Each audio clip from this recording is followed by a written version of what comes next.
আসসালামু আলাইকুম। সংবাদে আপনাদের সবাইকে স্বাগত জানাচ্ছি। আমি ফিরোজ তোহা। শুরুতেই আরবে কেবলস সংবাদ শিরোনাম।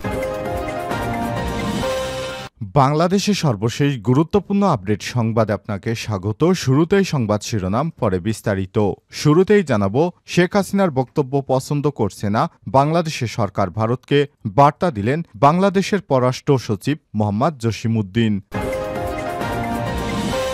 এরপর জানাবো, টাঙ্গাইলে বিএনপি কৃষক শ্রমিক জনতা লীগের পাল্টাপাল্টি ধাওয়া। টাঙ্গাইলের সখীপুরে কৃষক শ্রমিক জনতা লীগের সভাপতি বঙ্গবীর কাদের সিদ্দিকী ও উপজেলা বিএনপির সভাপতি শাহজাহান সাজুর পাল্টাপাল্টি বক্তব্যকে ঘিরে দুই পক্ষের মধ্যে পাল্টাধার ঘটনা ঘটেছে। এই ঘটনায় ছাত্রদলের এক নেতা আহত হয়েছেন। আজ ৯ ডিসেম্বর টাঙ্গাইলে এই ঘটনা ঘটে। এদিকে বাংলাদেশিদের জন্য ভিসা বাড়ানোর উদ্যোগ নেবে ভারত। বন জলবায়ু পরিবর্তন মন্ত্রণালয়ের উপদেষ্টা সৈয়দা রিজওয়ানা হাসান বলেছেন, বাংলাদেশিদের জন্য ভিসা বাড়ানোর উদ্যোগ নেবে ভারত সরকার। আজ ৯ ডিসেম্বর সন্ধ্যায় রাষ্ট্রীয় অতিথি ভবন যমুনায় আয়োজিত সংবাদ সম্মেলনে উপদেষ্টা এসব কথা বলেন। জানাবো, মদ খেয়ে বার ভাঙচুর, ৩ যুবদল নেতা বহিষ্কার। নৈতিক শৃঙ্খলা পরিপন্থী কর্মকাণ্ডের অভিযোগে পটুয়াখালী কুয়াকাটায় যুবদলের ৩ নেতাকে সংগঠন থেকে বহিষ্কার করা হয়েছে। তাদের বিরুদ্ধে মদ খেয়ে মদের বার ভাঙচুর করার অভিযোগ উঠেছে। আজ ৯ ডিসেম্বর পটুয়াখালী জেলা যুবদলের দপ্তর সম্পাদক আব্দুল্লাল নোমানের স্বাক্ষরিত এক সংবাদ বিজ্ঞপ্তিতে সব তথ্য জানানো হয়। এদিকে জেলা আওয়ামী লীগের সাধারণ সম্পাদক কাজল গ্রেপ্তার। বৈষম্যবিরোধী ছাত্র আন্দোলনে নিহত তাওহিদ সন্নামাত হত্যা মামলায় গ্রেপ্তার হয়েছে মাদারীপুর জেলা আওয়ামী লীগের সাধারণ সম্পাদক কাজল কৃষ্ণ দে। সোমবার ৯ ডিসেম্বর বেলা ২:৩০টার দিকে মাদারীপুর পৌর শহরের বিসিক শিল্পনগর এলাকা থেকে তাকে গ্রেপ্তার করা হয়।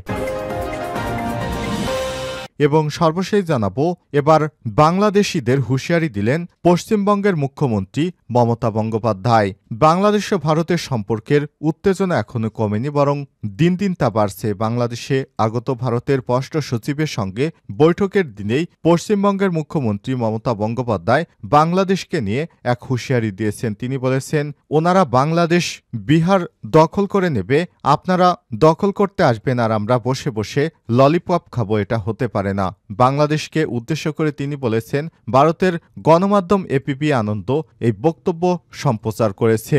মমতা এই বক্তব্যের পেছনে বাংলাদেশের জাতীয়তাবাদী দল বিএনপির সিনিয়র যুগ্ম মহাসচিব রুহুল কবির রিজভীর বক্তব্য প্রসঙ্গে সব কথা বলেন। উল্লেখ্য, রোববার বিএনপির সিনিয়র যুগ্ম মহাসচিব অ্যাডভোকেট রুহুল কবির রিজভী বলেছিলেন, আপনারা যদি বাংলাদেশ দখল করতে আসেন তাহলে বাংলাদেশের মানুষও ভারতের পশ্চিমবঙ্গ এবং বিহার দখল করে নেবে।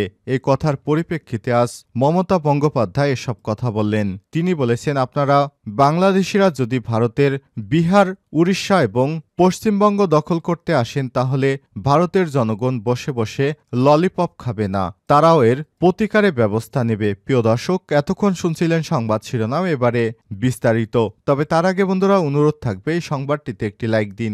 এই চ্যানেলে আপনি নতুন হয়ে থাকলে আমাদের সংবাদটি দেখতে দেখতে চ্যানেলটি সাবস্ক্রাইব করে রাখুন। কমেন্ট করে বন্ধুরা আপনার মূল্যবান মতামত জানিয়ে দিন আপনি বিশ্বের কোন দেশ থেকে বা বাংলাদেশের কোন স্থান থেকে আমাদের সংবাদটি দেখছেন এবং শুনছেন। এবারে বিস্তারিত। শেখ হাসিনার বক্তব্য পছন্দ করছে না সরকার। ভারতকে পররাষ্ট্র সচিবের বার্তা।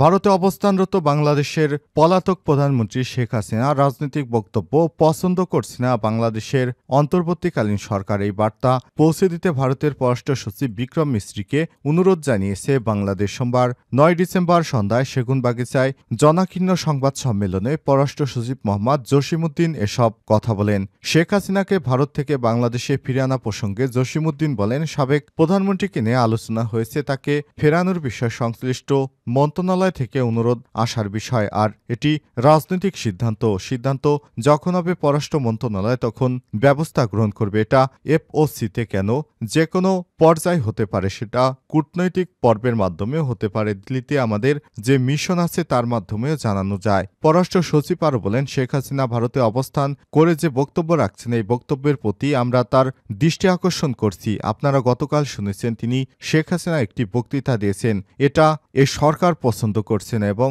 তারা যে কথাটা বলেছেন তার উপস্থিতি দুই দেশের সম্পর্কের কোনো প্রভাব ফেলবে না। এ সময় তিনি বলেন, আমরা বলেছি শেখ হাসিনা ভারতে বসে যে বক্তব্য দিচ্ছেন সেটা আমাদের পছন্দ হচ্ছে না। তাদের অর্থাৎ ভারতকে আমরা বলেছি আমরা যেটা পছন্দ করছি না এটা শেখ হাসিনাকে যেন জানানো হয়।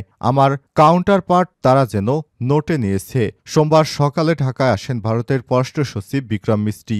এদিন রাষ্ট্রীয় অতিথি ভবন পদ্মায় বাংলাদেশ ও ভারতের পররাষ্ট্র সচিবদের মধ্যে এফওসি অনুষ্ঠিত হয়। এতে ঢাকার হয়ে নেতৃত্ব দেন জসিমউদ্দিন, অন্যদিকে দিল্লির পক্ষে নেতৃত্ব দেন বিক্রম মিস্ত্রি।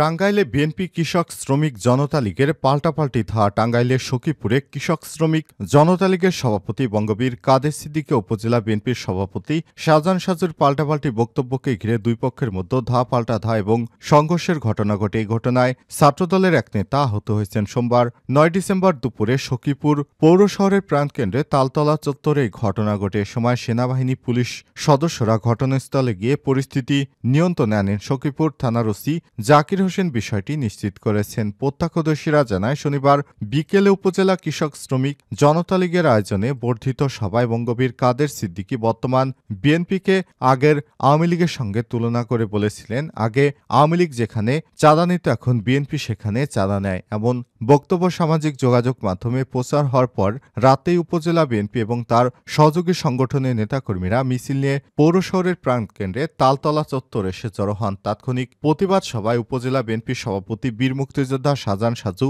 কাদের সিদ্দিকীকে ভারতের দালাল ও শেখ হাসিনার প্রেতাত্মা গালমন্দ করেন এবং তার বক্তব্য সামাজিক যোগাযোগ মাধ্যমে ছড়িয়ে পড়ে। কাদের সিদ্দিকীকে গালমন্দ করার প্রতিবাদে উপজেলা কৃষক শ্রমিক জনতা লীগ সোমবার সকাল 10টার দিকে কাদের সিদ্দিকীর সখীপুরের বাসভবনে একটি সভা ডাকে। সভা শেষে কৃষক শ্রমিক জনতা লীগের নেতাকর্মীরা লাঠি গামছা বেঁধে মিছিল নিয়ে তালতলা চত্বরের দিকে এগিয়ে আসেন। এদিকে বেলা 11টার দিকে উপজেলা বিএনপির নেতাকর্মীরা তালতলা চত্বরে কাদের সিদ্দিকীর বিরুদ্ধে একটা প্রতিবাদ সভা ডাকেন। কৃষক শ্রমিক জনতা লীগের মিছিল থানা পার হয়ে ডাকঘরের সামনে এসে তালতলা চত্বরের দিকে এগোতে থাকে। এক পর্যায়ে দুই পক্ষের মধ্যে ধাওয়া পাল্টা ধাওয়া এবং সংঘর্ষের ঘটনা ঘটে। এ সময় প্রতিপক্ষের লাঠির আঘাতে উপজেলা ছাত্র দলের সাবেক সদস্য নাইম শিকদার 25 আহত হন। তাকে উপজেলা স্বাস্থ্য কমপ্লেক্সে ভর্তি করা হয়েছে। এই ঘটনায় উত্তপ্ত রয়েছে টাঙ্গাইলের এলাকা। বাংলাদেশিদের জন্য ভিসা বাড়ানোর উদ্যোগ নেবে ভারত সরকার। বন জলবায়ু পরিবেশ মন্ত্রণালয়ের উপদেষ্টা সৈয়দা রিজওয়ানা হাসান বলেছেন, বাংলাদেশিদের জন্য ভিসা বাড়ানোর উদ্যোগ নেবে ভারত সরকার। সোমবার ৯ ডিসেম্বর সন্ধ্যায় জাতীয় অতিথি ভবন যমুনার সামনে আয়োজিত সংবাদ সম্মেলনে সব কথা বলেন উপদেষ্টা। বন ও জলবায়ু পরিবর্তন মন্ত্রণালয়ের উপদেষ্টা বলেন, ভারতের পররাষ্ট্র সচিব বিক্রম মিস্ত্রি বাংলাদেশিদের জন্য ভিসা বাড়ানোর উদ্যোগ গ্রহণ করবেন বলে জানিয়েছেন। এ সময় তিনি বলেন, বাংলাদেশ নিয়ে যে প্রোপাগান্ডা চালানো হচ্ছে সে বিষয়ে ঢাকার পক্ষ থেকে উদ্বেগ প্রকাশ করা হয়েছে।